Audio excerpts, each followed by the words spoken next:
Hello, everybody. It's Reed Mihalko from readaboutsex.com. And what is the one conversation that most people are so afraid of having and waiting for the other person to initiate that they never have it? It is the safer sex talk. And here I am to share with you one of the things that I'm most proud of creating, which is what I call the safer sex elevator speech. And it is that thing, this tool, that helps walk people through a way that they can initiate the conversation. Why? So that they can start creating a safer space for them to invite people into that safe space and share what their wants, needs, and desires are around the sex, so that they can have healthier, more self-expressed, more fun sexual encounters, whatever sex means to you. Because to me, sex can mean just making out. It can mean taking showers together. It can mean oral sex. It can mean the sex, like whatever. It can be kinky. It can be queer. It can be straight. It can be vanilla. It can be monogamous. It can be slutty. It doesn't matter to me what the sex is so much as, is it consensual and is it safe? Are you somebody who has the tools to be able to have one of the most difficult conversations, not just for young adults, but for adults, period? And for me as a sex and relationship educator, as somebody who geeks out on trying to create frameworks and tools so that people don't feel so ashamed, so that people can speak up more powerfully and in empowered ways around their wants, needs, and desires, so that people can start to have the permission that they give themselves, and the tools to navigate and find out and start to create the lives they've always wanted to in the bedroom, in between the sheets and outside of the bedroom.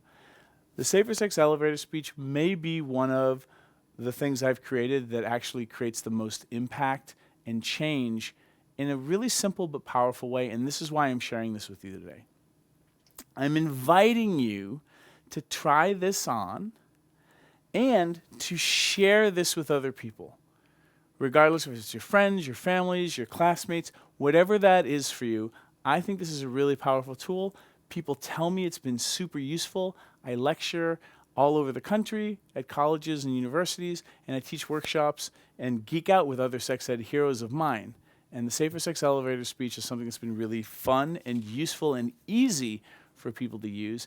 And if you go to readaboutsex.com/elevator, you can download some printable, basically, PDFs that will help people master the Safer Sex Elevator speech, figure out what their wants, needs, and desires are around creating their physical safety and their emotional safety. So I invite you to go to readaboutsex.com/elevator, download these, and you can print them up and share them with as many people as you want. Email them to everybody. The basic breakdown for the Safer Sex Elevator speech is you want to share with somebody in a concise way, in 3 to 4 minutes, what your wants, needs, and desires are, and give them enough information for them to make responsible choices. And there's also a 7th step that makes this so powerful and amazing, it's going to blow you away. And that, most people were never taught this or role modeled this. So we choke when it comes to creating the safer sex talk moment, because we have to recreate it from scratch all over again every time. And it's kind of nerve-wracking. And I'm a big dork and a dweeb almost. So I needed to create a basic framework for me to be able to recreate or regurgitate what my wants, needs, and desires were in a way that was easy and concise. And as a geek, I had enough brain sex to figure out, okay, so how's this going to work? What's the framework? What are we going to do? How do I say this?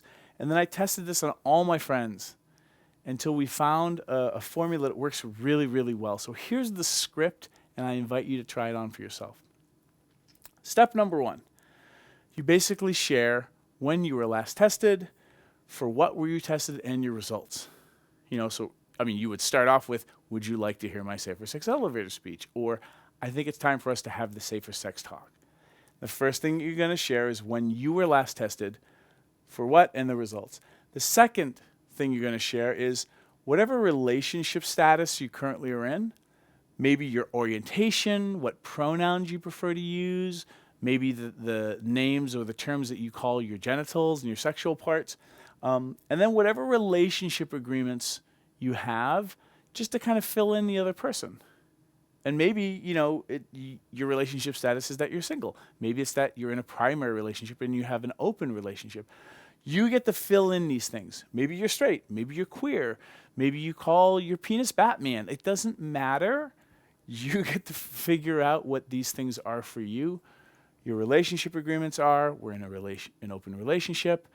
You don't have to check in with anybody, or I'm single. I'm my own sovereign entity.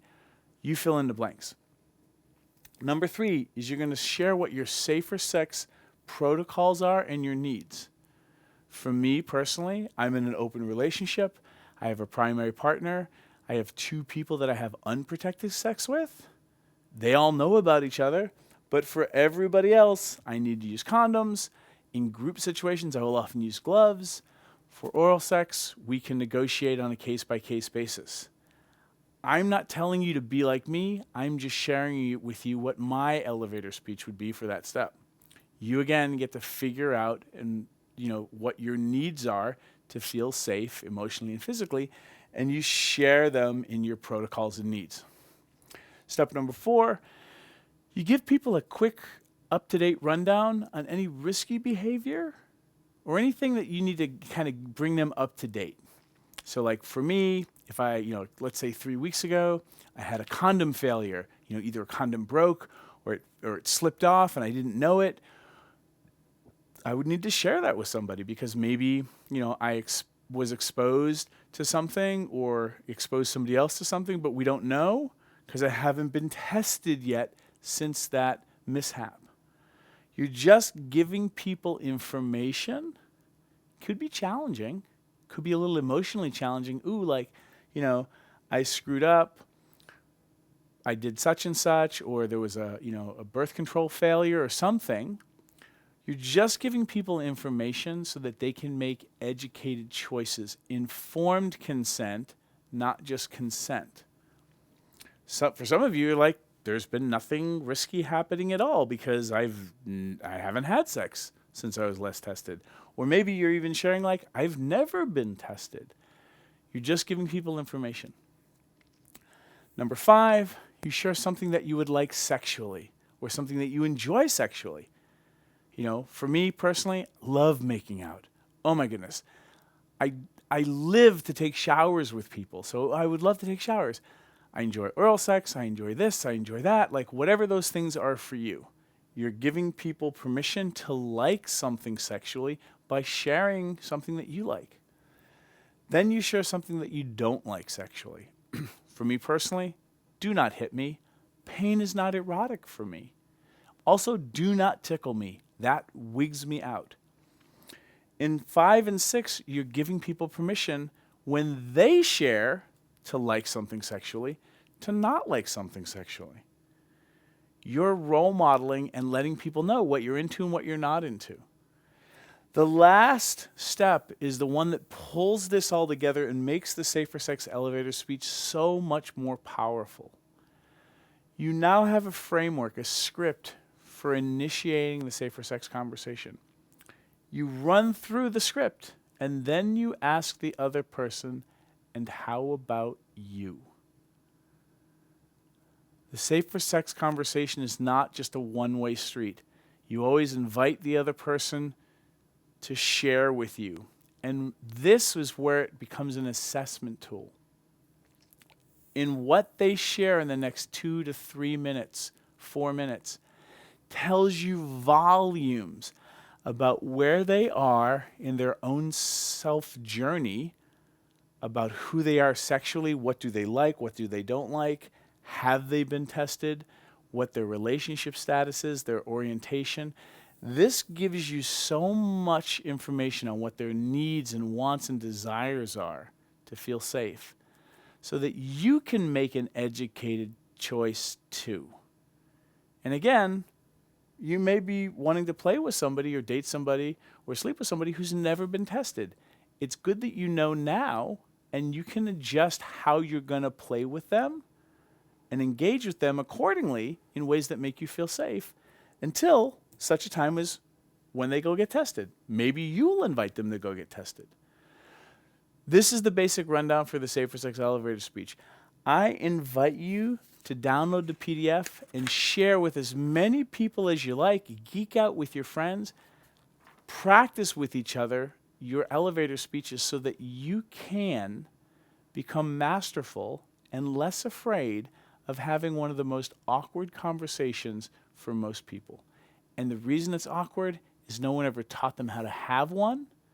And now you have one particular way, one particular tool to have one of the conversations that daunts and freaks out people like you wouldn't believe. You can have more courage, you can have more self-expression and more confidence about something that a lot of people never get to do well. You get to be able to do this well. You also get to be able to pass this on to other people, your peers, your classmates, your friends, even your family members. Whip out the Safer Sex Elevator Speech at Thanksgiving dinner. Good luck. I am so proud of you.